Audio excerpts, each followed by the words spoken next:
Route 11, otherwise known as Chuckanut Drive, is back open in Skagit County for the first time in nearly 2 months. A massive rock slide blocked the road on April 22nd in the town of Bow, with a debris field 150 feet long and 30 feet deep. Since then, WashDOT has been working 7 days a week to remove 3,600 tons of debris, including 15 boulders described as SUV-sized. Workers also had to stabilize the slope and replace 125 feet of guardrail along Chuckanut Drive. The Club World Cup is in full swing here in Seattle. We hear from business owners about the foot traffic and the impact they're seeing coming up. And hi there, everybody. A beautiful Thursday evening for Juneteenth, but it's going to look very different by this time tomorrow evening. We'll have the forecast for the summer solstice and beyond. My forecast is just ahead. Foreign students under the microscope. Why they'll have to open up their social media profiles to the federal government if they want to come to America to study. The World Cup is in full swing. The Downtown Seattle Association is transforming Westlake Park into a soccer fan zone this summer to celebrate the Seattle Sounders on the global stage. And aside from the excitement, the games are also bringing in big business. KOMO's Karina Vargas joins us live from Westlake Park tonight with more. Karina.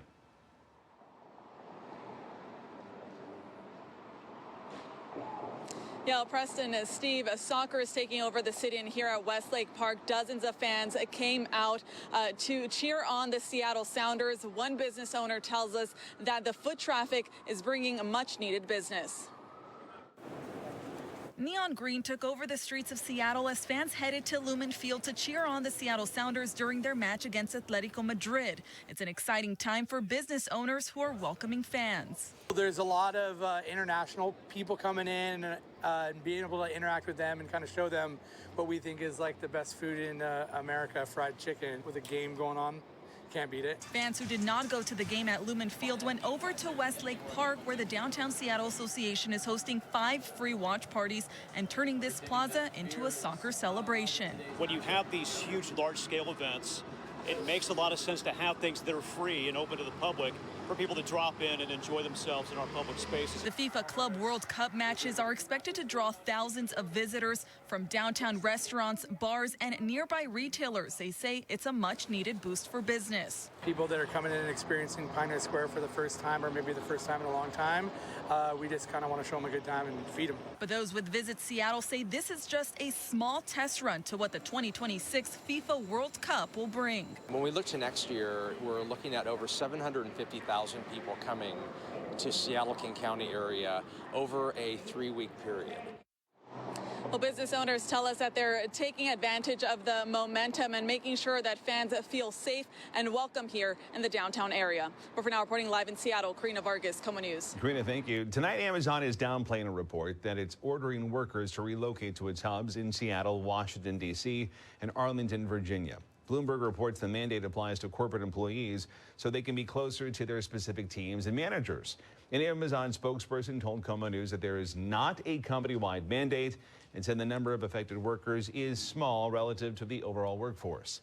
The spokesperson goes on to say that this is all part of Amazon's return to office strategy following the COVID-19 pandemic. All right, Chief Meteorologist Shannon O'Donnell joining us now for a look at the forecast. And it does feel like it's cooling down just a little bit outside. Yeah, it's a hint of a lot more cooling where this is coming from. For better or for worse, we're heading into summer, the first weekend of it, and we're going totally in the other direction. Preston's right, it is getting cooler. And by this time tomorrow night, you'll probably be looking for the jacket and the waterproof variety at that, because not only does it look cool, it looks quite soggy as we head past the solstice and into that first overnight of summer. Right now, we're wrapping up a beautiful stretch of June weather. It was a glorious Juneteenth around the region, including in the north end of the Sound. This photo captured the last couple of days courtesy of Samantha James and her family out there checking out the waterfront near Whidbey Island.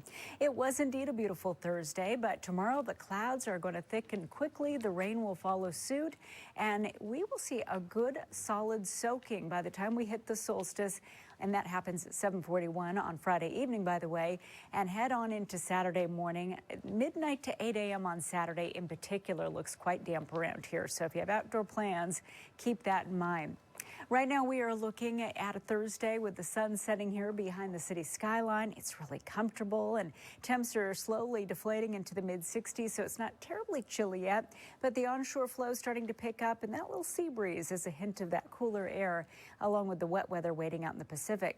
Satellite and radar pictures showing we pulled in a little bit of high cloud cover today, not the rain-making variety, just a little bit of fair weather cumulus and some high cirrus out there as well.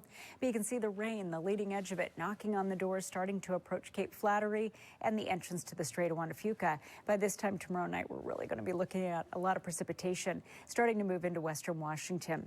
Current temps in the 50s and the 60s for most of us in western Washington, including mid-50s around Forks and Quileute. We're at 61 out of Centralia. Still perfectly pleasant in eastern Washington with low to mid-70s this evening. Stampede Pass, it's cool. It's just 48 degrees and a lot cooler with a lot of precipitation to follow as we head into the weekend. People heading into the high country will have to keep that in mind as you're starting out the summer season, heading up into the peaks of the Cascades and the Cascades. That snow level all of a sudden starts coming down. Well, tonight it's just mainly cloudy, but again, this is the leading edge of the wet weather that's going to be our next weather maker, and we'll start to curl into the region tomorrow. Friday will feature off and on scattered showers right up to the beginning of the solstice, and this is what I mean about midnight until 8 in the morning really being the wettest time frame. That's when a big lobe of moisture will rotate in from Canada and drop down the I-5 corridor. At times it will be locally moderate precipitation, which will be kind of out of sorts because it's been so dry for so many months around here. We're well behind in terms of our usual annual rainfall.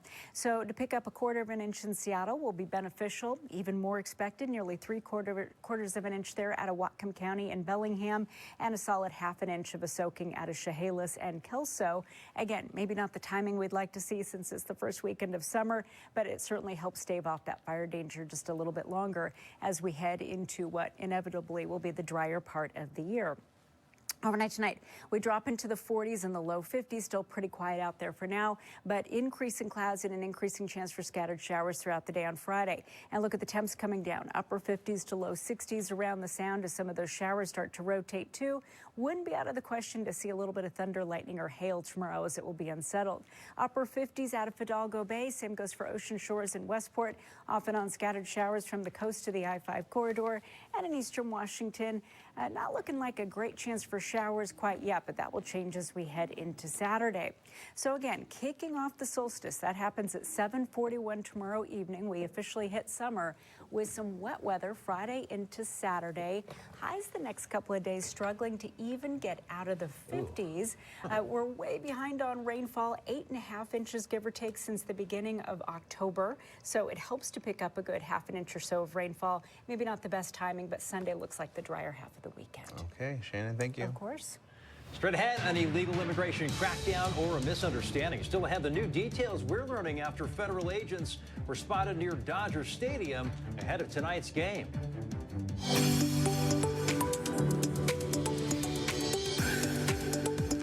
Buying a new car is not for the faint of heart. The BBB will join us with a new warning about the old bait and switch happening to some would-be buyers. Plus, your weekend weather, traffic, and overnight breaking news. KOMO Morning News begins at 4:30.